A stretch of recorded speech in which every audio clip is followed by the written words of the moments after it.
Hey everyone, it's me, Chris from Body Nova Fitness Coaching. And we're going to talk more about progressive overload. This will be the second video in the series. So we're going to talk about tempo, or some people know it as time under tension.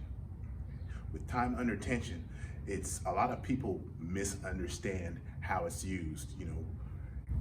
With time under tension, you're trying to use that as another way to make your workout more difficult, or to make yourself work harder without necessarily having to change the weight.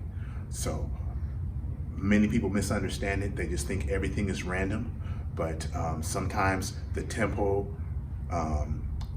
creates the time under tension, or how long your muscles or your system depends, because if you use this for HIIT workouts, this could also be applied to the system, okay? But how long your body or your muscles are working in this deal there, and there's certain effects that you're gonna get with that. Okay, so for example, if your goal is maximum strength, you're not going to want to have time under tension last longer than 20 seconds, okay? There's different types of hypertrophy. There's one that is more, let's say 6 to 8 reps. My mentors called it mixed neural hypertrophy, where you're trying to get strong as well as get bigger or gain muscle, okay? And that you want between 20 and 40 seconds, okay? If you want more beach hypertrophy, that's the other type of hypertrophy where you just look big and you don't care if you get stronger, you just get bigger. You'll want to go between 40 and 70 seconds, okay? And there's different rep schemes and things like that that will bring you this. So you use the time under tension along with how many reps that you have, both of them to set you up for your goal. So it's not just random numbers people are throwing everywhere like it seems like. Okay. So when Ian used the 3 numbers, there was just an eccentric, which is the lower ring, okay? Or sometimes we'll call the negative, us old guys will call it the negative, okay? The middle number in the 3 number system is the pause between the eccentric, which is lowering the weight, and the concentric, which is lifting the weight, okay?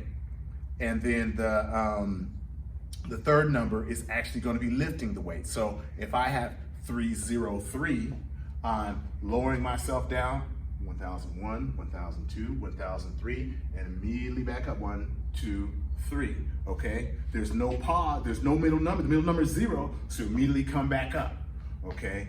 And the third number is 3, so I take 3 seconds to lift it, okay? It's not an all out, okay? So again, it doesn't matter how you start the lift. Like if you look at the lat pull down versus the pull up, the eccentric is actually lowering the weight. So when you do a lat pull down, it looks like your arms are raising back up.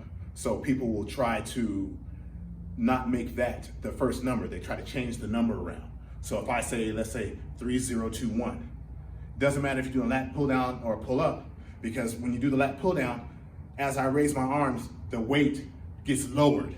So it's just like, it's the equivalent of lowering myself as I'm doing the pull up, okay? So if it's 3021, if I'm doing the pull up, I'm lowering my body back down. If I'm doing the lat pull down, it's the same thing. My hands are coming back up, but and my body stays in the same place, but the stack returns to normal. So you want to think about what you're doing and understand that no matter what your position is, the numbers are the numbers, and if the negative or the eccentric is 3, keep it as a 3 no matter how you start the lift.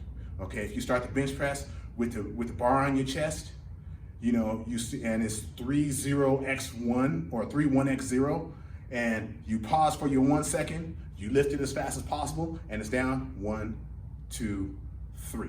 Okay, so that's one of the major things with tempo. Some of the other things is I will change the tempo to match the strength curve on the exercise. So I will try to make it tougher in certain places so you can work harder and get more benefit from it. Or in some cases, it may need to be easier in a certain place, or it just may need to be X or 0 because there's no benefit in slowing that down or speeding that up, or it's unrealistic. Like sometimes I keep the tempos real small because being able to slow down the weight is unrealistic. So if I'm doing regular lateral raise and the tempo is, let's say it's 3-1-x-0. So I'm pausing here for a second and trying to lower a weight that you can handle in 3 seconds is going to be unrealistic, especially if you're in lower rep ranges like 6, 8, 12.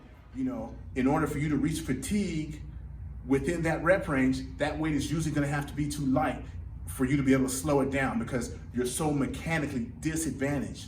So sometimes we change the tempo to make the lift a little more realistic, okay?